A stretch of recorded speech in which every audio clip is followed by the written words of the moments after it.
How to follow people in Roblox. Hi everyone, I'm here to assist you today. Without any delay, let's jump right in. First, open Roblox.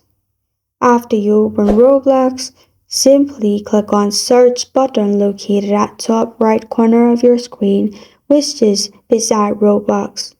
Search the username you want to follow. After you've searched, you'll find a bunch of people show up. Simply click on the profile you want to follow. After you've clicked on the profile, scroll it upwards. After you've scrolled upwards, you'll find View Full Profile. Click on it. Then click on three dots. After you click on three dots beside Add Friend, you will find this options pop up. Click on Follow. After you click on follow, you're good to go. You'll be able to follow them.